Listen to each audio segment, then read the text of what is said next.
GST म्हणजे मी तरुण शेतकरी बोलतोय. आपल्याला खरेदीवरती पण जी-एस-टी लागतो. खतं बियाणे घ्यायचं म्हणलं तरी जी-एस-टी लागतो. परत विक्री करायला गेलं सोयाबीन वगैरे त्याचा पण जी-एस-टी भरावं लागतं. दोन्हीकडून म्हणजे शेतकऱ्यांची हे होत चालली आहे. तर माझी एक सरकारला विनंती की सरसकट जी-एस-टी हे करण्यात यावं. म्हणजे याचा काही शेतकऱ्यांना फायदा होत नाही आहे त्या नवीन स्कीमचा वगैरे. तर ते सरसकट जी-एस-टी जर कमी करण्यात आलं तर ते शेतकऱ्यांना फायदेशीर ठरेल. काल मला असं समजलं की दुधावरचं जी-एस-टी कमी केलेलं आहे. पण जनरली सरकारला डायरेक्ट म्हणजे शेतकऱ्यांना डायरेक्ट दुधावरचा फायदा होत नाही. जे दूध बाहेर विकतात डेअरीवाले त्यांना त्या गोष्टीचा फायदा होतो. शेतकऱ्यांपर्यंत डायरेक्ट ह्या जी-एस-टीचा काही फायदा होत नाही. त्या अशा काही गोष्टींवरचा जी-एस-टी कमी केला आहे. पण डायरेक्टली शेतकऱ्यांपर्यंत पोहोचत नाही ते बाकीचे मधले जे काही आहेत त्यांना त्याचा फायदा होतो. तर सरसकट जी-एस-टी कमी केला किंवा काय केलं तर त्याच्यावर फायदा होईल शेतकऱ्यांनाच. नाही, सर्वसामान्याचा काहीच फायदा नाही, सगळ्यात तोट्यातच आहे. कारण जी-एस-टीचा असा विषय, आता आमचं छोटंसं हॉटेल आहे, माझी दिवसाची कमाई होती 500 रुपये.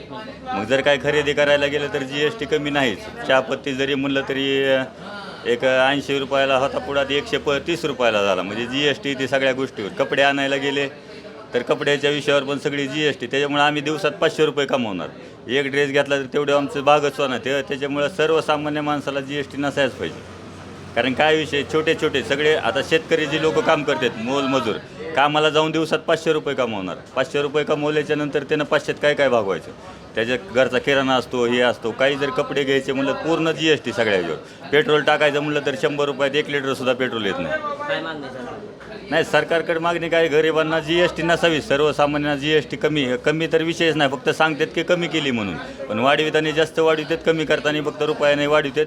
ते पण काही विषय नसतो. आणि राहिला विषय अनुदान, पीक विमा, हे ते फक्त मोजक्या लोकांना भेटतो. म्हणजे वरून काय सांगतात अनुदान भेटला, मग गावातल्या कमीत कमी 10 ते फक्त 15 लोकांना भेटतो आणि बाकीचे हाय असेच राहतात. सगळ्या गोष्टी तशी फसवणूक चालू आहे शेतकऱ्यांची.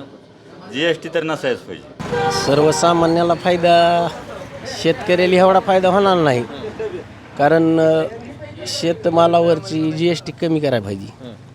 जसं की कृषी दुकान, फवारणीचे औषधं वगैरे, शेतकऱ्याला ह्याच्यापासून जास्त फायदा नाही होणार, बाकीच्याली होईल.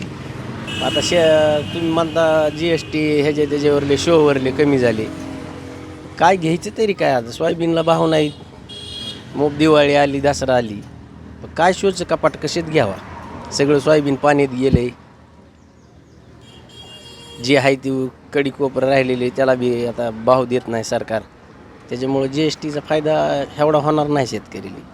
मोठ्या लोकांना होईल. जिथं तिथं काही खरेदी करायला गेलं की जास्त जी-एस-टी आहे.